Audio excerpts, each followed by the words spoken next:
Hello, how are you? New comic reviews, and here we go. We got some DC, we got some Marvel, and we also have something from Dynamite. Now, let's get going. First off is Detective Comics 867 by David Hine and Scott McDaniel joining the team. I don't know how long Scott McDaniel's going to be doing Detective, but it's nice seeing him here. Now, this is the first time I'm pretty certain the Jokers from Batman Beyond have entered into the scene. Now, of course, Batman Beyond Terry McGinnis is showing up in the Future series, and he's even been acknowledged in Batman 700.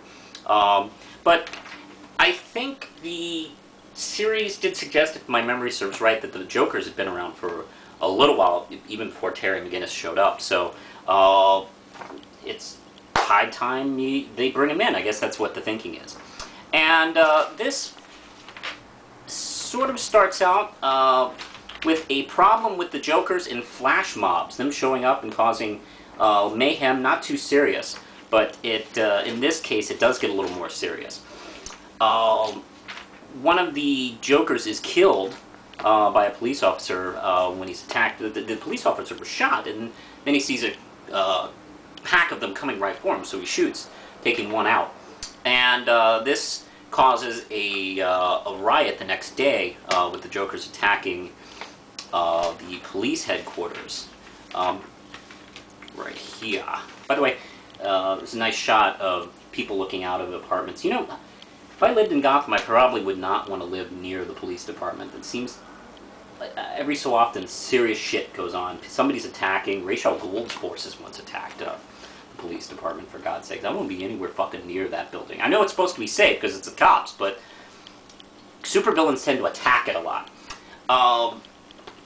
So that causes some problems, and a couple of cops are killed in that.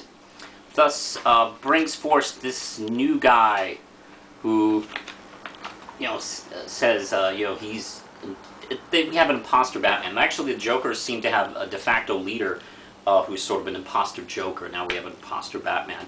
Not Dick Grayson. I'm talking about a different guy.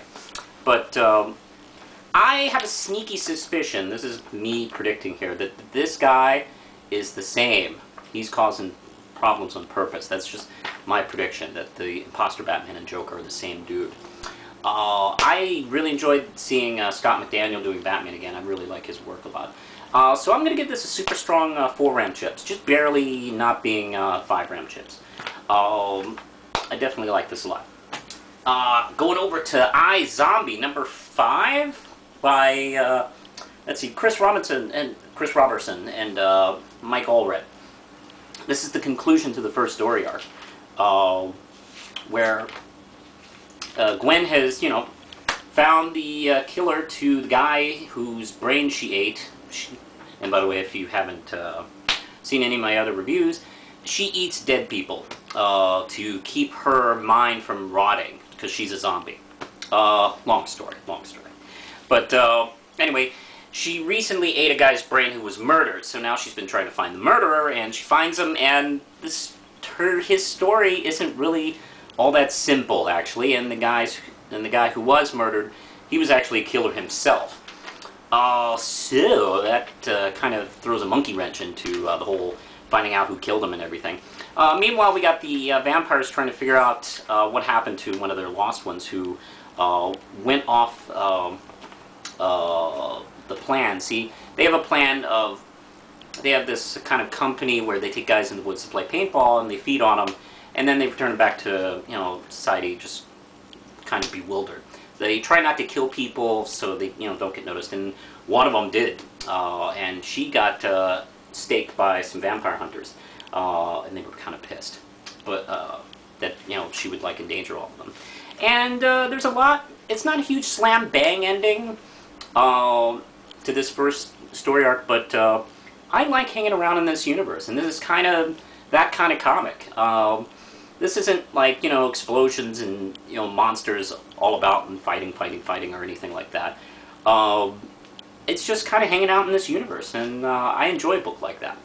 This is 5 RAM chips. I'm enjoying the series a lot. Now let's go to all that fighting, killing. This is Shadowland issue 3, right? Yeah, 3 by Andy Diggle and Billy Tan. And we pick up where we left off, where the heroes go to Matt Murdock and tell him, hey, you know, you need to chill. And he shows them that he's perfectly sane and has them attacked and tries to kill them all. Meanwhile, we have Moon Knight and Ghost Rider freeing his prisoners further down in his dungeon. Not too much really discuss in detail here.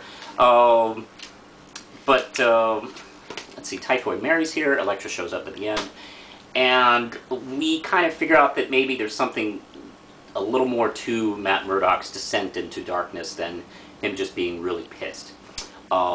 Pretty good, not too bad. I'm going to give this a 4 RAM chip. Definitely check it out.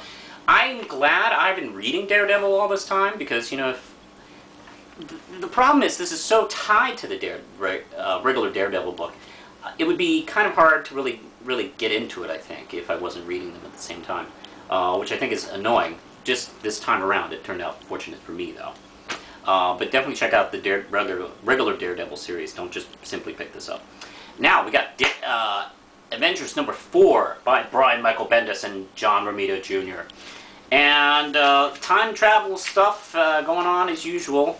And everything is just like completely, the shit has hit the fan, really. I mean, yep, just a typical Tuesday in New York.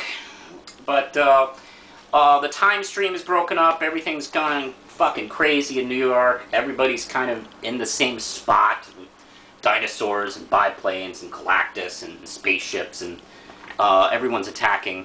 Where our guys are trying to figure out the mystery, and it has a lot to do with the Maestro, who is, anybody who reads the Peter David Hulk knows that that's the future Hulk, who is kind of on the evil side. Really enjoyed this a lot. 4 RAM chips. I'm digging the run on the Avengers. Actually, all 3 Avengers books I'm liking a lot. 4 RAM chips. And finally, we are at Kevin Smith's Green Hornet over here at Dynamite Magazine. Drawn by Jonathan Lau, and Phil Hester also doing the art as well. And let's see, this is all about kung fu, bitches. And it's make things short. Green Hornet has pretty much got his shit together, and he faces the Black Hornet.